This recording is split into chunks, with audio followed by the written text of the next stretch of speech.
यकीनन African union को शामिल करने ना ये एक बहुत बड़ी कामयाबी हिंदुस्तान के लिहाज से 1963 में इसका गठन हुआ था और अफ्रीकी देशों में जो गरीब पिछड़े देश गुलाम रह गए थे उनको आगे बढ़ाने का इसका मकसद था। लेकिन G20 के जरिए उनको लेकर अब तमाम देश कैसे आगे बढ़ेंगे ये देखना महत्वपूर्ण रहेगा और आज उसकी बड़ी कामयाबी हिंदुस्तान में इसी मंच पर 55 देशों का ये समूह है। जरा सोचिए इसके जरिए हिंदुस्तान की ताकत किस तरह से बढ़ती हुई नजर आई। इन सब के बीच आपको बता दें प्रधानमंत्री नरेंद्र मोदी इस वक्त बांग्लादेश की प्रधानमंत्री शेख हसीना के साथ एक मंच पर हैं। वैश्विक जैव ईंधन गठबंधन को लेकर किस तरह से अलग अलग मुल्क एक साथ एक दिशा में आगे बढ़े, अब इसको लेकर भी यकीनन वार्तालाप की जाएगी और बड़ी चर्चा की जाएगी। सीधे पूर्णिमा नाथ जी में आपके पास आते हुए जो वर्ल्ड ऑर्डर है समय के साथ वो हमेशा बदलता रहा और आगे आने वाले वक्त में क्या ये माना जा सकता है कि चीजें और ज्यादा बदल सकती हैं? फिलहाल ये तस्वीरें अपने दर्शकों को हम दिखा रहे हैं। ये तस्वीरें आपको बता दें बेहद इंपॉर्टेंट खास हो जाती हैं। अलग अलग तस्वीरें चूंकि प्रधानमंत्री नरेंद्र मोदी की हर जगह इस वक्त मुलाकात भी चल रही है, अलग अलग जो निर्णय लिए जा रहे हैं उसको लेकर यहाँ पर और काफी ज्यादा इस वक्त जिस जगह पर भारत मंडपम में मेरी मौजूदगी है यहाँ पर जो मीडिया कर्मी है उनकी भी हलचल काफी ज्यादा तेज हो गई है। ग्लोबल बायोफ्यूल अलायंस इसकी शुरुआत हो रही है, प्रधानमंत्री नरेंद्र मोदी की मंच पर मौजूदगी है और इसके जरिए भी एक बड़ी दस्तक देने की यहां पर बड़ी तैयारी की जा रही है। ये तस्वीरें आपके सामने हैं ग्लोबल बायोफ्यूल अलायंस की। ये तस्वीरें शेख हसीना बांग्लादेश के प्रधानमंत्री के साथ नरेंद्र मोदी आपको दिखाई दे रहे हैं और आपको बताते चलें कि इसके पहले भी द्विपक्षीय मुलाकात उनकी हो चुकी है पीएम आवास में और आज का ये दिन भी काफी ज्यादा खास हो जाता है। G20 का ये बड़ा मंच और यहाँ पर ये अलग अलग तस्वीरें जो इस वक्त टीवी स्क्रीन पर हम आपको दिखा रहे हैं जो लगातार सामने आ रही हैं। ग्लोबल बायोफ्यूल अलायंस की ये लॉन्चिंग है जिसकी तस्वीरें इस वक्त टीवी स्क्रीन पर आप देख रहे हैं। पूर्णिमा जी सीधे आपके पास आते हुए मैं चाहूंगी जो तस्वीरें हमारे दर्शक देख रहे हैं उस पर भी आपकी टिप्पणी हो जाए और हिंदुस्तान ने इस कार्यक्रम के जरिए क्या हासिल किया और वर्ल्ड ऑर्डर में आगे आने वाले वक्त में हिंदुस्तान, मैं चाहूंगी कि उसके बारे में भी आप प्रकाश डालें। ये वर्ल्ड इकोनॉमिक फोरम की एजेंडा है। मैं अभी अमेरिकन सिटीजन हूँ, Indian born American citizen. WEF की जो इम्पैक्ट है it's not very at the same time ये जो चाइना का सोशल क्रेडिट है ना, द ESG सिस्टम जो इम्प्लीमेंट करा गया था that was also quite punitive. आप कोई उसके करेंगे तो उनको पनिशमेंट की जैसा होता था। अभी जो मैंने सुना है I have to really look into it in detail and understand a bit. यहाँ पे क्लाइमेट या ग्रीन क्रेडिट के बारे में बोला गया है। I am not sure exactly implementation का सीन क्या है, but if it comes to that point मेरे कोई क्रेडिट सिस्टम बना के रखे हैं उसके लाइन टो नहीं हुआ तो प्यूनिटिव सिस्टम आने वाला है। Something like that, if it is getting implemented, it's going to be quite difficult and quite dangerous.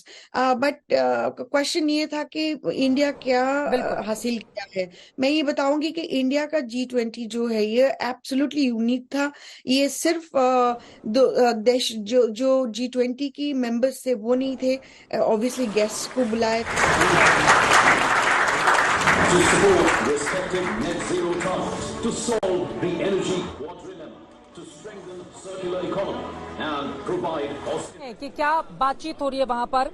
वैश्विक जैव ईंधन गठबंधन जो भारत की G20 अध्यक्षता के तहत प्राथमिकताओं में से एक है, सीधे सुनते हैं मंच पर क्या बातें हो रही हैं।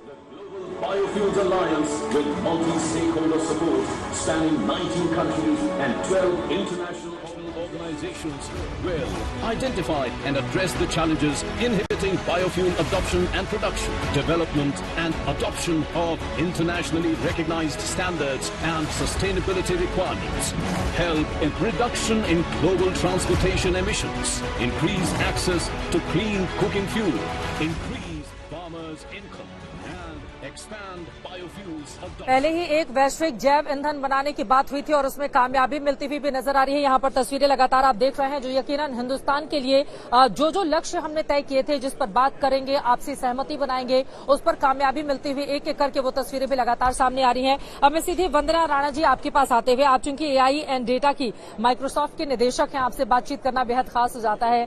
एआई के जरिए एक अलग तरह का वेलकम भी इसी भारत मंडपम में हमने देखा है और यकीनन जितने भी रिसर्च आए हैं सामने, उसमें हिंदुस्तान कितनी तेजी से आगे बढ़ा है, हर एक मोर्चे पर उसका भी बार बार जिक्र होता है। आज के इस आयोजन के जरिए भारत ने क्या हासिल किया, कौन सी उपलब्धि आपको सबसे बड़ी नजर आती है, और एआई का जिस बड़े पैमाने पर यहां पर इस्तेमाल किया गया है, मैं चाहूंगी उस पर भी आप रोशनी डालें। श्योर। जैसे रविंदर जी ने कहा कि this is not era of war, this is era of AI, artificial intelligence. तो मैं ये कहूंगी कि ये एआई जो है, अभी सारी कंपनीज, अभी आप देखो जो भी जितनी भी चीजें हो रही हैं, एआई के बिना कुछ भी पॉसिबल नहीं है। चाहे वो डिफेंस हो, चाहे वो हेल्थ सेक्टर हो, चाहे वो आपका एजुकेशन हो, टेक्नोलॉजी हो, हर चीज में एआई की जरूरत है। तो हमारी, लेकिन नरेंद्र मोदी जी ने अपने स्टेट विजिट में कहा था कि एआई बहुत प्रगति कर रहा है, चाहे वो आर्टिफिशियल इंटेलिजेंस हो, चाहे वो अमेरिका इंडिया की घनिष्ठता हो, राइट। तो और हमारी यूनियन बजट 2023 में हमारी union finance minister Nirmala ji ने कहा था, make AI for India, not just make AI for India but make AI work for India. इसका मतलब हुआ कि एआई टेक्नोलॉजी और उसके इंफ्रास्ट्रक्चर डेवलपमेंट में ही नहीं, बल्कि उसका यूटिलाइजेशन होना चाहिए रियल इम्पैक्ट, रियल एड्रेस करने में कंट्री के चैलेंजेस को। तो मैं तो ये कहूंगी कि जिस तरीके से हमारी इतनी सारी ग्लोबल प्रॉब्लम्स हैं, एआई के बिना किसी का सोल्यूशन नहीं है। ये एक प्लेटफॉर्म है, G20 का प्लेटफॉर्म है, जिसमें सारी कंट्रीज साथ आ रही हैं और ग्लोबल कोऑपरेशन, कोलैबोरेशन के तहत एआई को यूज करके हम अपने सारे प्रॉब्लम्स को सॉल्व कर सकते हैं। लेकिन अभी बिल्कुल सही कहा आपने, एआई का यहाँ पर भी बड़े पैमाने पर इस्तेमाल किया गया है। एंकर ने यकीनन यहाँ पर एआई एंकर ने वेलकम किया है। तो आज तक के जरिए भी एआई एंकर लगातार अपने दर्शकों को खबरें बताती रहती है। आप अपनी बात को आगे बढ़ाएं, फिर मैं बाकी मेहमानों के पास आऊंगी। मैं ये कहूंगी कि भारत सरकार जो है वो, उन्होंने एआई क्रांति ऑलरेडी शुरू कर दी है। चाहे वो मेटवाई हो, नेस्कॉम हो, डीआरडीओ हो, उन्होंने अपना एआई रोड मैप ऑलरेडी तैयार कर लिया है। डीआरडीओ की लैब, जो centre for artificial intelligence and robotics कायर है, वो उसमें ऑलरेडी एआई रिलेटेड जो रिसर्च है वो ऑलरेडी स्टार्ट हो चुके हैं। और सारी लेकिन different big companies, giant tech, लेकिन गूगल इन्वेस्ट कर रही है, उनका जो सेंटर है, एआई सेंटर है बेंगलुरु में। और लेकिन बिग सारे टेक जायंट कंपनीज, वो सारे कोलैबोरेट कर रहे हैं together to come up on this platform, help countries together and develop together. अब और मैं मतलब सारे सेक्टर को जाकर वही आवाज भी यहाँ पर एक दूसरे के जरिए सुनने में भी आई है कि एक साथ अगर हम तकनीकी के क्षेत्र में भी आगे बढ़ेंगे तो संभावनाएं कितनी ज्यादा हैं। अभी एक बहुत लंबी दूरी तय किया जाना बाकी है और अर्थव्यवस्था के क्षेत्र में या फिर हम तकनीकी के क्षेत्र में अगर हिंदुस्तान अपने आप को देखेगा तो चीन से कई मुद्दों पर अभी वो पीछे खड़ा है। संजय मिश्र जी, सीधे आपके पास आते हुए यहाँ पर हम बात करें हिंदुस्तान ने क्या हासिल किया, गौरवान्वित कर देने वाली ये तस्वीरें, जिन चुनौतियों की चर्चा बीते एक हफ्ते से हम कर रहे थे कि ये इतना आसान नहीं रहने वाला है, लेकिन एक एक करके उनसे पार पाता हुआ हिंदुस्तान आज कामयाबी की एक नई इबारत गढ़ता हुआ G20 में दिखाई दे रहा है। मैं आपसे जानना चाहूंगी इसके जरिए प्रधानमंत्री नरेंद्र मोदी का कद, क्योंकि कल शाम को 7 बजे जब जो बाइडेन पहुंचते हैं एयरपोर्ट, उसके बाद सीधे पीएम आवास पहुंचते हैं, द्विपक्षीय बातचीत होती है, उसके बाद आज भी हमने देखा कोणार्क के सूर्य मंदिर के पहिए के सामने फोटो सेशन होता है, उसके बाद फिर प्रधानमंत्री उनको उसके बारे में पूरी जानकारी देते हैं कि ये 8 पहिए 8 जो तीलियां लगी हुई हैं इसमें वो कैसे समय चक्र को बताती हैं और समय चक्र घूमता है तो कब कौन कहां होता है ये बताने की जरूरत नहीं है। तो प्रधानमंत्री नरेंद्र मोदी का कद, उनकी अध्यक्षता में, भारत की अध्यक्षता में इतना बड़ा आयोजन, इसको कैसे आंका जाए, क्योंकि सफलता की प्रगति कई गुना पिछले जितने भी G20 हुए हैं 2 गुने से लेकर 5 गुना तक इस बार दर्ज की गई है, जो अब तक निकल के बातें सामने आ रही हैं।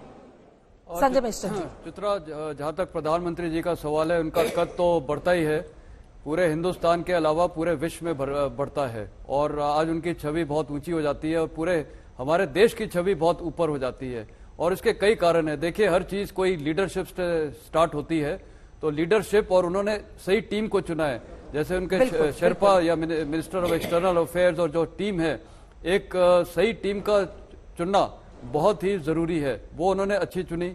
इसके अलावा देखिए उन्होंने पूरे इस पे एक जो मोमेंटम, एक जो हमारा एम्बिशियस प्रोजेक्ट था, ये उनका इरादा बहुत क्लियर था कि कंसेंसस से ये डिक्लेरेशन साइन होगा, तो वो अचीव हुआ है। वो इसलिए हुआ है क्योंकि एक टीम को एक मोमेंटम, एक डायरेक्शन, एक मोटिवेशन मिला है कि ये करना है। और जितने भी बाकी देश थे इसमें G20 के, और खासकर जो 4 इमर्जिंग इकोनॉमीज है, इंडोनेशिया, ब्राजील, साउथ अफ्रीका, उसके बारे में भी वर्णन किया गया है कि उनका बहुत बड़ा रोल था, अकेले इंडिया नहीं कर सकता था ये। तो ये सब की एक बहुत ही कोऑर्डिनेटेड वेल एफर्ट वो है, और डेवलप्ड नेशंस को और डेवलपिंग नेशंस को, इमर्जिंग नेशंस को एक प्लेटफॉर्म पे लेके आना, इसमें प्रधानमंत्री की छवि तो जाहिर है बहुत बढ़ती है। और मेरे ख्याल अभी उनकी छवि इतनी बढ़ जाएगी कि अभी पूरे विश्व को उम्मीद होगी कि जो रशिया यूक्रेन वॉर चल रहा है उसको अब कैसे बंद किया जाए, क्योंकि अब वो एक बहुत सोर पॉइंट बन चुका है और उसी की वजह से ये काफी कंटेंशियस इश्यूज रहे हैं। तो क्योंकि यहाँ पर रूस का विश्वास हासिल कर पाने में यकीनन इंडिया कामयाब रहा है। अगर आप यूक्रेन का जिक्र करते हैं उसमें रशिया का नाम नहीं रहता है। रशिया के साथ आप अपनी मित्रता या जो भी आपकी परिपाटी चली आ रही है उसको आप उसी तरह से कायम रखते हैं एक ऐसे वक्त में जब पश्चिमी देशों का न जाने कितनी बार हिंदुस्तान के ऊपर दबाव बना। पिछली बार हम सब ने देखा था पिछली G20 में अमेरिका के दबाव के आगे कैसे रूस के विदेश मंत्री को पहले ही कहा गया कि G20 का घोषणा पत्र आएगा, उसके पहले ही हम आपसे गुजारिश करते हैं कि आप यहां से लौट जाएं। उसके बावजूद यहां पर रशिया का शामिल नहीं किया जाना उस नाम को, यकीनन बातचीत के दरवाजे खुले हुए हैं। एक मित्र देश के तौर पर रशिया से किस तरह की गुजारिश आगे हो सकती है, क्योंकि युद्ध समाधान किसी भी चीज का नहीं हो सकता, बार बार पीएम मोदी की ओर से इस बारे में जोर दिया गया है। रुबिंदर जी, यहां पर तमाम बातें हम कर रहे हैं, उपलब्धि के तौर पर हिंदुस्तान यकीनन G20 का एक बड़ा आयोजन, कामयाब आयोजन कराने में सफल रहा। कल दोपहर तक इस तरह का कार्यक्रम अलग अलग सेक्टर्स को लेकर हम आगे बढ़ता हुआ देखेंगे। लेकिन यहां पर रूस यूक्रेन युद्ध के संदर्भ में ये क्या माना जाए कि आगे आने वाले वक्त में हिंदुस्तान की भूमिका निर्णायक रहने वाली है? जी हाँ, फेयर ना या एक्चुअली देखिए, रूस और यूक्रेन युद्ध जब भी रुकेगा वो तब रुकेगा जब रशिया भी थक जाएगा, यूक्रेन भी थक जाएगा, नेटो भी थक जाएंगे, सब थक जाएंगे और रास्ता ढूंढेंगे शांति या पीस तो नहीं बट एटलीस्ट वॉर स्टॉप हो। इंडिया का जो कद है धीरे धीरे बढ़ता जा रहा है, वैसे ही था बट अब और ज्यादा बढ़ रहा है। एक तरह से कहिए हम एक मीडिएटर की रोल में बिल्कुल आ सकते हैं एट द राइट टाइम।